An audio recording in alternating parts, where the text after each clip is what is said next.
Welcome to part 3 of how to make your own fermented vegetables at home. I'm Tracy Long, a health and nutrition expert with Big Picture Health. You notice the 3 products that we've made up here. I've dated them all, and depending on your taste, you might want to let these sit on your, let them sit on your counter. You don't need to worry about putting them in the fridge or in a dark place. They do really well at room temperature, somewhere between 75 to 80 degrees.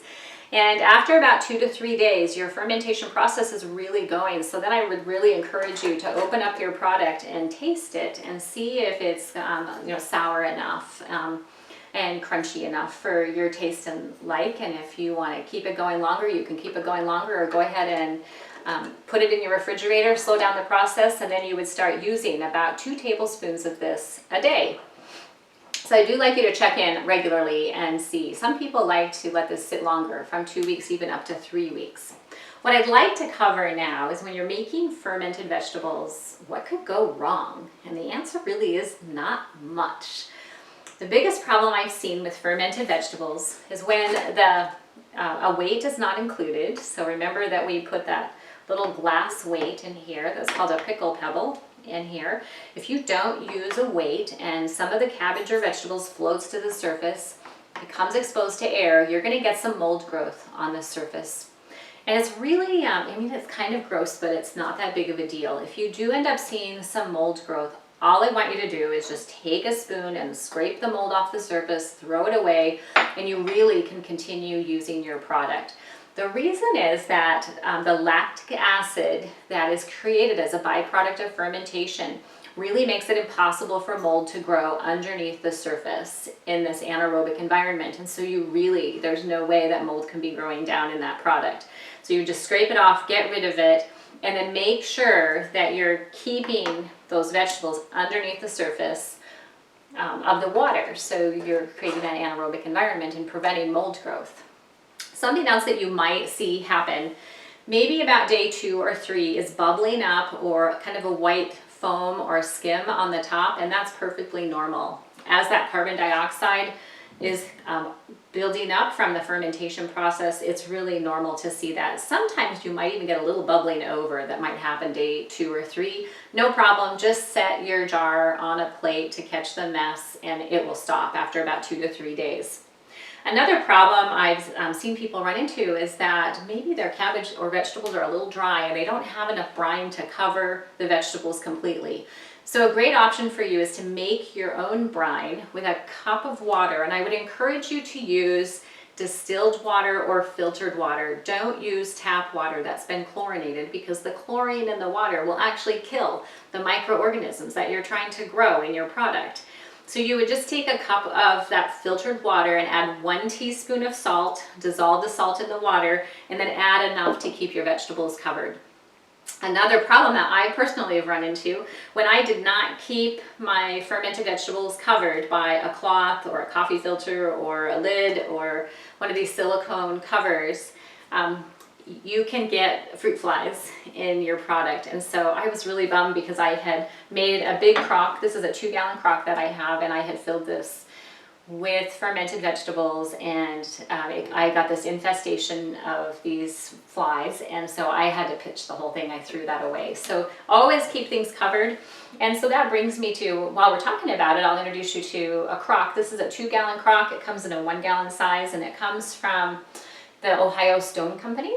And what I like about this is I can put 3 to 4 heads of cabbage and other mixed vegetables in this and make a big quantity at once. I can also buy these weighted stones that I can set down on top to hold my vegetables underneath the brine. And so I like this crock, but this crock I did not cover. So whenever I use this now, I always cover it with a piece of cloth and tie it in place with a twine, and then put the lid back on to prevent that problem I had with flies or bugs. Another problem you might run into, if you're using a system that doesn't allow venting, like we get venting here through the coffee filter, and we get venting here through that small hole in the top of this nipple. But if you're using a screw-on cap, pressure could actually build up in this jar.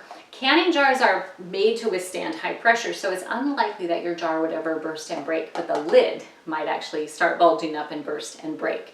And so it's really important that you just vent that fermentation a little every day, and then let the gas build back up again.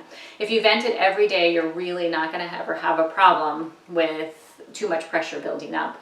If you are someone who doesn't want to have to think about that and worry about that, then I would encourage you to go with one of these other options that I've demonstrated here. Now, next thing I want to talk about is sometimes if you're not accustomed to consuming fermented products, we can grow a lot of really wonderful, beneficial lactobacillus species in these fermented vegetables. But if your system is a little offline, we call that dysbiosis, you might find that when you start adding that little recommended 2 tablespoons to, say, your lunch salad or beside your dinner, you might notice that you get a little bit of stomach upset, maybe a little bit of gas or bloating or an increase in, acid reflux. So if that's happening, then I would recommend that you back off. You can still continue trying the product, but maybe back off and just give yourself a little, like half teaspoon or teaspoonful of the brine once a day for about a week, and then start gradually building that up with a little bit of the liquid, and then maybe taking just a half tablespoon or 1 full tablespoon of the actual vegetables and see how you feel. If you're finding that you're ending up with some serious stomach upset from adding in live cultured probiotics like this, then I would really recommend that you find a good physician who knows a lot about functional medicine and can get to the root cause of why is your stomach so cranky and upset. So you can go to the Institute of Functional Medicine and put in your zip code and look for a good functional medicine doctor in your area who could help you troubleshoot this. Some other information I want to leave you with as we wrap up this 3rd video is that you don't need to spend a lot of money, really, a head of cabbage and some salt. I like to use sea salt because it's a rich source of other minerals in small amounts. But certainly if what you have is white salt, iodized salt, fine, use it, no big deal. You might see some products on the market that you might feel compelled to buy that would add to your culture, but you really don't need them because this cabbage comes with everything that you need. A lot of lactobacillus species right on the surface of this, and you put it in the right situation with that water under that brine, and you're going to encourage growth and just get this wonderful probiotic rich food. So you don't need to waste money or spend money on a product like this, okay? I also recommend a great fermentation book. This is by an author called Sandor Katz. And once you start some basic fermentation, like I've demonstrated up here, and then you want to start, experimenting a little bit more or learning about other resources, I recommend that you pick this book up because it's a wonderful book. You have a crock idea if you decide that you want to go with larger batches. And I want to leave you with my email address in case you have any specific questions related to the videos in this 3-part series. Or would like to comment on the series. You can reach me at Tracey, Tracey, at bigpicturehealth.com. I thank you so much for learning how to ferment vegetables with me, and I hope you have as much fun as I do.